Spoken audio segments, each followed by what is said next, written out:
What's up, guys? Adam Patterson out here for the channel, of course, and Patterson Logistics. And I just wanted to speak about the current market of the freight industry, the economy that it is, and all that is happening in it. Because right now, there are a lot of carrier closures. There are large brokerages who are going out of business, who owe a lot of money, and carriers who are going to suffer greatly because these brokerages are going out of business. The carriers are owed a lot of money and they're not going to get paid. For anyone who may or may not know, when a brokerage goes out of business because they haven't been paid by their customers and they don't insure their accounts receivable, if they declare bankruptcy, they do not have to pay their creditors for the most part. Now, creditors have options. They can file against their bond and then they can sue the company in a class action lawsuit. But if the company has declared bankruptcy, the lawsuits aren't going to go anywhere if there are no funds, no money to pay with. What you do from there is you file against the company's bond. Now, companies only have bonds that go up to $500,000 to $1 million.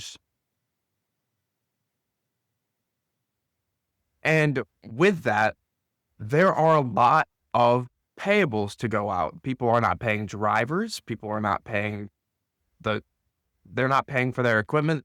And then they're not paying carriers, especially if it's a brokerage that also has a trucking company. They're not paying their own people. They're not paying out to the outside people. And with that, a lot of people are impacted. And it's terrible. Now, what brought us here? There are a few things that brought us here. During COVID, rates skyrocketed. Everybody was moving freight. And people overstocked. From there, everything began to turn. And in the past 2 to 3 years, freight rates bottomed out, and a lot of carriers had to either close their doors or continue to push through, hoping that they could make it until things started to turn around, which hopefully things are right now. But what you have started to see is that a lot of carriers have to close their doors, and a lot of people can't afford to continue to run. And how do I feel about that? There's a few ways to feel about that, and mainly I feel indifferent towards it. Because during COVID times, when the going was good, people decided that they wanted to take full advantage and they increased their rates substantially. And instead of putting money aside, saving it, what have you, they went out and bought new equipment. They did the things that could fuel growth for their business. Good. I love that.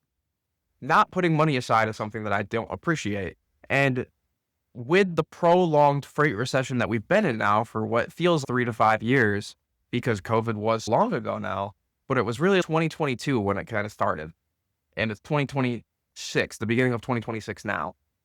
It is very difficult to put away financials for 3 years. 1 year is typically what people say. Have an emergency fund for 6 months, 6 to 12 months. In business, I always think to take it a little bit more, 12 to 18, possibly 24 months. 36 months is not anything that anyone ever plans for. But with that, I am believing that if something is not sustainable for you to do one time or over time, you shouldn't do it the one time. When people are asking you to run at rates, in terms of carriers, when you're being asked to run at rates that are below cost, I would have said, sorry, can't do it. And I would have either sidelined my equipment to keep costs down if it's paid for. If it's not paid for, I would sell it off. And then I would go out and I would get direct customer relationships, and I would have only run for direct customers. There has to be a level of accountability and self-accountability that is taken from all sides. Brokerages are going out of business right now. Brokerages also offered below market rates and then tried to pawn off it on the carriers while still taking a profit. Those people deserve to be out of business. If they offered rates that were below what you could actually run a truck for and then tried to sell the load for less than what they offered on it, they should go out of business 100%. I have absolutely no remorse or anything towards any brokerage. I have no loyalty to the brokerage sector other than the fact that I am in it.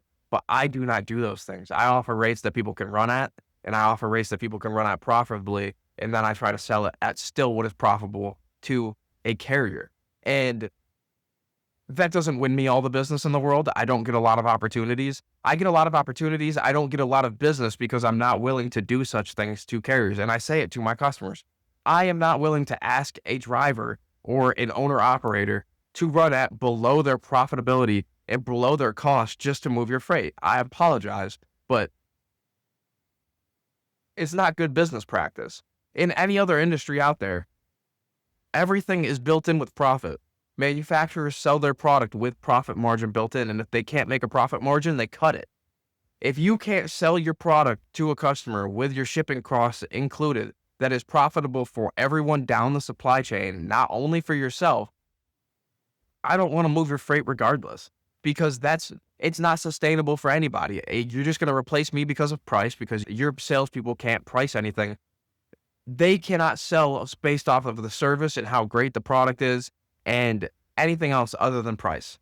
Everything is a price conversation with your salespeople, and I will not feel sorry for you because I will not move your freight. And eventually, nobody will. When that time comes, you're going to come to me because I have the better carriers. I have the better relationship with you. And I told you about this. It was coming.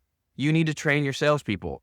And I steer away from price as a conversation for the most part. It's always service first.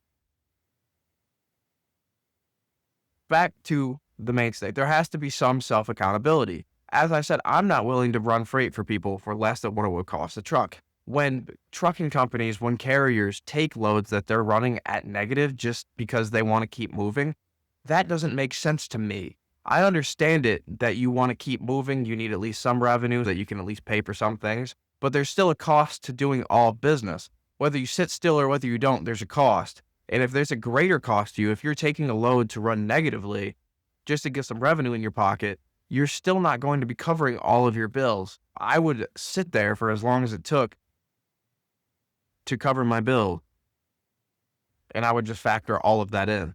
And if that isn't the case, then I would move everything that I do, and I would go focus on completely different markets, because if you go to the West Coast, you are still making a crap ton of money. The carriers in the West Coast aren't really going out of business as fast as you could see carriers on the East Coast or in the Southeast or in the not the Northwest. Well, the Pacific Northwest is a horrible place to go to for outbound freight. Don't go there if you're a truck company. But in the Midwest, there are lanes that you can run in the Midwest that you'll make a ton of money. There are lanes that you can run on the West Coast that you'll make a ton of money. And I would stick to those pockets, especially if you see how things have gone for the past 2.5, 3 years. And I wouldn't go the opposite direction. If you've been running lean all these years, I wouldn't immediately just jump to running incredibly in a surplus or pricing yourself incredibly in a surplus. I would gradually move myself up, but I wouldn't go that quickly. How do I feel about current market conditions? Some of them, frankly, you deserve to go out of business if you don't know your cost to operate and you can't track your cash flows and you can't track your accounts and you don't have set strong accounting principles. You deserve to go out of business if you don't know how to stay in business. And I'm not saying that in a mean way. I'm not saying that in a way to disrespect anybody, but you just had more to learn that you weren't paying attention to.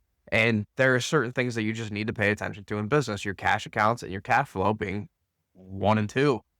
That's kind of how I feel about it. How do I feel about brokerages going out of business and not paying people? I think it's absolutely terrible. If they couldn't afford to pay people and they would have seen the writing on the wall, because most brokerages, especially if you're $1 billion or more, have strong accounting principles in place that help them get there, they could see the writing on the wall that they weren't going to be able to pay, and they decided to screw people over. Those people, personally, I believe should go to jail, but that's not how it works in society. Hopefully it will. We'll see. But those are my thoughts on the current developments in transportation, trucking, and logistics.